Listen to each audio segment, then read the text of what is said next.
중국 전기차의 세계 시장 공략법은 참 단순하면서도 강력했습니다. 무조건 싸게, 많이 만들고 빠르게 밀어붙이는 전략이었죠. 커다란 화면과 화려한 실내, 미래지향적인 디자인에 도저히 믿기 어려울 만큼 낮은 가격표까지 붙어 있으니 처음 보는 소비자 입장에서는 이런 생각이 들 수밖에 없었습니다. 이 정도 가격이라면 굳이 비싼 전기차를 살 이유가 있을까? 사실 중국 전기차는 바로 이 질문 하나로 세계 시장을 단숨에 뒤흔들었습니다. 기존 자동차 회사들이 수년 동안 조심스럽게 빌드업해온 전기차 시장에 중국 기업들은 마치 댐이 터진 것처럼 한꺼번에 쏟아져 들어왔습니다. 낮은 가격과 엄청난 물량 공세, 그리고 무서운 속도까지 경쟁사들은 순식간에 턱 밑까지 압박을 받았고 겉으로 보기엔 전기차 전쟁의 승기가 이미 중국으로 기운 것처럼 보였습니다. 그러나 전기차 산업에는 아주 중요한 특징이 하나 있습니다. 전 시장에 붙어있는 차값이 전부는 아니라는 점이죠. 전기차의 진가는 차를 산 바로 그 순간이 아니라 몇 년의 시간이 지난 뒤에야 비로소 드러납니다. 처음엔 싸게 잘 산 것처럼 느껴지겠지만 시간이 흐르면 소비자는 전혀 다른 질문들을 마주하게 되거든요. 배터리는 과연 얼마나 오래 버텨줄지, 추운 겨울에도 제 주행거리가 나올지, 급속 충전을 반복해도 성능은 괜찮을지, 무엇보다 몇 년 뒤 중고차로 팔 때 제대로 된 값을 받을 수 있을지 말이죠. 사고가 났을 때 정말 믿고 탈 수 있는 차인지도 결코 빼놓을 수 없는 핵심입니다. 전기차의 껍데기는 얼마든지 싸게 만들 수 있습니다. 하지만 그 안에서 수년 동안 묵묵히 버텨야 하는 심장, 즉 배터리까지 값싸게 속일 수는 없죠. 바로 이 지점에서 중국의 무서운 가격 전쟁은 거대한 벽을 만나게 됩니다. 그리고 그 벽 뒤에는 든든한 한국 배터리가 서 있습니다. 물론 여기서 분명히 짚고 넘어갈 점이 있습니다. 이 이야기가 결코 중국 배터리가 약하다는 뜻은 아닙니다. 오히려 중국 배터리 산업은 무서울 정도로 강합니다. 원재료 공급부터 정제, 셀 생산, 완성차 제조까지 이어지는 거대한 수직 계열화 구조를 갖추고 있으니까요. CATL이나 BYD 같은 기업들이 보여주는 존재감은 확실하고 가격 경쟁력이 뛰어난 LFP 배터리는 이미 보급형 시장에 강력한 무기가 되었습니다. 그러니 이 싸움을 단순히 중국은 싸구려, 한국은 고급이라는 납작한 구도로 보는 건 본질을 놓치는 일입니다. 우리가 던져야 할 질문은 따로 있습니다. 가격과 물량으로 시장을 흔든 중국을 넘어 앞으로 10년 동안 세계 시장이 끝까지 믿고 맡길 수 있는 배터리는 과연 어디에서 나올 것인가? 이 질문이 시작되는 순간 한국 배터리의 존재감은 완전히 달라집니다. 중국 전기차의 힘은 결국 가격에서 나옵니다. 하지만 동시에 그 가격이 그들의 발목을 잡는 이유가 되기도 하죠. 가격을 낮추는 치킨 게임은 겉보기엔 매력적입니다. 소비자도 좋고 기업은 판매량을 늘리며 시장을 키우는 것처럼 보이니까요. 하지만 가격을 낮춘다는 건 결국 어딘가에서는 반드시 무언가를 깎아내고 있다는 뜻입니다. 마진을 포기하거나 협력업체를 쥐어짜거나 품질 관리 비용을 줄이거나 미래에 감당해야 할 비용을 당장 뒤로 밀어버리는 시기죠. 문제는 전기차에서 가장 비싼 핵심 부품이 바로 배터리라는 점입니다. 이건 단순한 부품이 아니라 자동차의 심장입니다. 주행거리, 충전 속도, 수명, 안전성, 중고차 가격까지 모든 게 배터리에 달려있죠. 내연기관 시대의 엔진이 신뢰의 중심이었다면 전기차 시대엔 배터리가 그 자리를 차지했습니다. 결국 지금 벌어지는 가격 전쟁은 단순히 차 가격 싸움이 아니라 본질적으로 배터리 전쟁인 셈입니다. 이건 당장 싸게 만드는 쪽이 이기는 짧은 싸움이 아니라 끝까지 안전하게 오래 버티는 쪽이 살아남는 긴 싸움입니다. 한때는 배터리 시장도 결국 중국이 다 가져가는 것 아니냐는 말도 많았습니다. 중국은 원재료 공급망과 거대한 내수 시장, 정부 지원까지 모든 걸 갖췄으니까요. 특히 LFP 배터리는 가격과 안정성이라는 무기를 앞세워 보급형 시장을 장악했습니다. 하지만 모든 기술엔 장점과 함께 뚜렷한 한계도 존재합니다. LFP는 가격은 싸지만 니켈 기반 배터리와 비교하면 에너지 밀도라는 벽에 부딪히게 되죠. 쉽게 말해 같은 공간 안에 얼마나 많은 에너지를 담을 수 있느냐는 싸움에서 한계가 분명하다는 겁니다. 도시명 소형차라면 가격이 전부겠지만 프리미엄 전기차나 장거리 주행, 혹한기 주행이 필요한 모델이라면 이야기는 달라집니다. 소비자는 더 이상 싸냐고만 묻지 않습니다. 한 번 충전으로 얼마나 멀리 가는지, 몇 년을 타도 성능이 유지되는지, 화재 걱정 없이 안전한지, 나중에 팔 때 제값을 받을 수 있는지까지 꼼꼼히 따지게 되죠. 이 질문들이 쌓이는 순간 전쟁은 더 이상 가격표 싸움이 아닌 품질과 신뢰의 싸움으로 바뀝니다. 바로 이 지점에서 한국 배터리 3사, LG 에너지 솔루션, 삼성 SDI, SK온이 다시 주목받고 있습니다.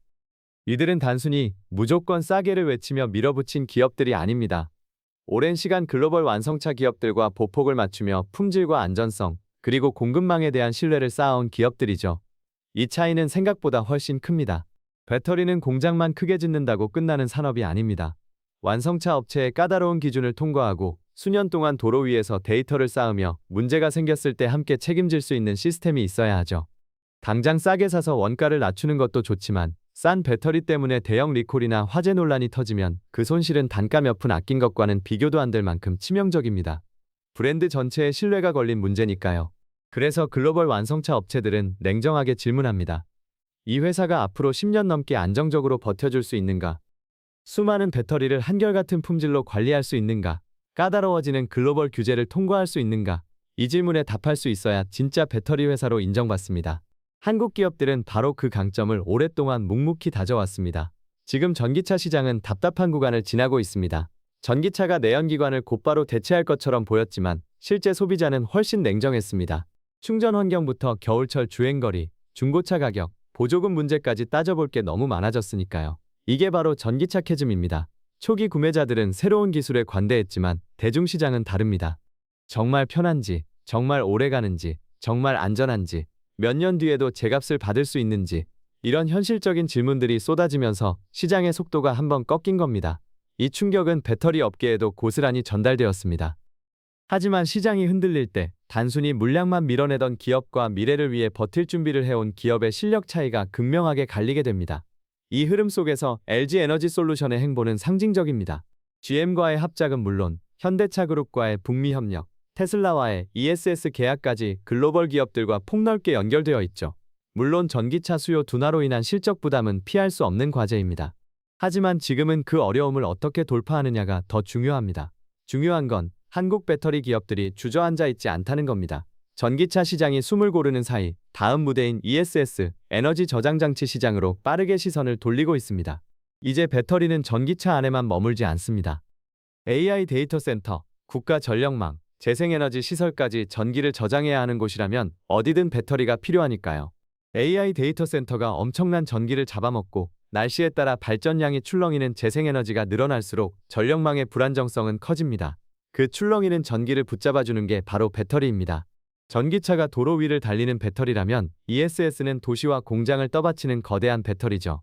전기차 수요가 잠시 흔들려도 배터리 시대의 수요는 오히려 폭발하고 있습니다. LG 에너지 솔루션의 행보는 이 확장성을 노린 필연적인 움직임입니다. 삼성 SDI는 또 다른 방식으로 움직입니다. 대외적으로 마이크를 잡고 떠들기보다 보이지 않는 곳에서 품질과 기술력을 다듬는 실속파에 가깝죠. 하지만 배터리 시장에서 조용하다는 건 약하다는 뜻이 아닙니다. 오히려 정밀한 첨단 산업일수록 조용히 칼을 가는 기업이 더 무서운 법입니다. 고부가 가치 제품과 프리미엄 전략을 고수하며 현대차와 같은 탄탄한 파트너와 함께 그들만의 생태계를 만들어가고 있습니다. 현대차와 삼성 SDI의 협력은 단순한 부품 공급 그 이상의 의미를 갖습니다. 이제 한국 완성차와 배터리가 하나의 운명 공동체로 묶여서 세계 시장을 공략한다는 신호니까요. 차와 배터리가 따로 노는 게 아니라 차량 플랫폼 설계부터 배터리 구조까지 가장 잘 맞는 파트너와 함께하는 것. 이것이 글로벌 시장에서 진짜 실력자가 되는 길입니다. 전기차는 배터리를 그냥 끼워 넣는 조립품이 아닙니다. 설계 단계부터 차체 구조, 소프트웨어, 열관리, 충전 시스템까지 하나로 맞물려야 하죠. 앞으로 이 복잡한 퍼즐을 가장 안정적으로 맞추는 기업과 나라가 시장의 주인공이 될 겁니다. SK온은 조금 더 험난한 길을 걷고 있습니다. 공격적인 투자로 빠르게 판을 키웠지만 수요 둔화의 충격을 정면으로 맞았죠. 그래서 포드와의 합작 구조를 재편하는 등 사업 전략을 다시 짜고 있습니다. 겉으로는 물러서는 것처럼 보일지 몰라도 산업 사이클이 꺾이는 시점에는 무조건 버티는 것보다 어디를 줄이고 어디를 키울지 빠르게 결정하는 능력이 더 중요합니다.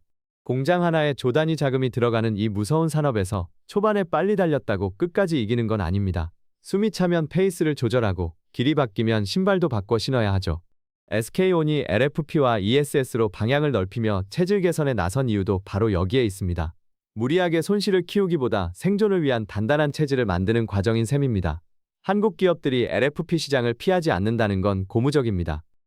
예전엔 고성능 니켈계 배터리에만 집중했다면 이제는 하이엔드부터 보급형 LFP, 거대한 ESS 시장까지 동시에 챙기며 무기를 늘리고 있습니다. 시장 변화에 맞춰 더 입체적으로 싸우겠다는 전략이죠. 그렇다면 왜 세계 시장은 결국 다시 한국을 찾을까요? 첫 번째는 신뢰입니다. 배터리는 가장 민감한 부품입니다. 여기서 문제가 생기면 화재나 리콜 같은 브랜드의 치명타로 이어지죠. 그래서 완성차 업체들은 단순히 단가만 보지 않습니다. 오랫동안 쌓아온 품질 관리 기록, 수많은 글로벌 고객사와의 생산 경험, 문제가 생겼을 때의 대응 시스템, 이런 것들은 돈으로 살 수 없는 한국 기업들만의 이력입니다. 이 데이터가 곧 신뢰의 증거가 되는 거죠. 두 번째 이유는 공급망입니다. 배터리는 이제 단순 공산품이 아니라 국가 안보와 직결된 전략 자산입니다. 특정 국가의 배터리 공급망이 쏠리는 것을 전 세계가 부담스러워하고 있죠. 전기차는 물론 에너지, 데이터, 방산까지 영향을 미치니까요. 위기가 와도 멈추지 않을 공급망, 규제가 바뀌어도 함께 대응할 파트너. 지금 글로벌 기업들이 가장 날카롭게 묻는 질문입니다. 미국과 유럽 시장에서 끝까지 함께 갈 수 있는 파트너로 한국 배터리가 다시 주목받는 이유입니다. 한국 배터리가 중국산보다 비쌀 수는 있습니다. 하지만 공급의 안정성, 규제 리스크 관리, 브랜드 신뢰를 고려하면 배터리는 기업을 지키는 보험과 같습니다. 그 보험의 가치를 알아주는 곳들이 지금 한국으로 다시 호출을 보내고 있는 겁니다. 세 번째는 시장 자체의 확장성입니다.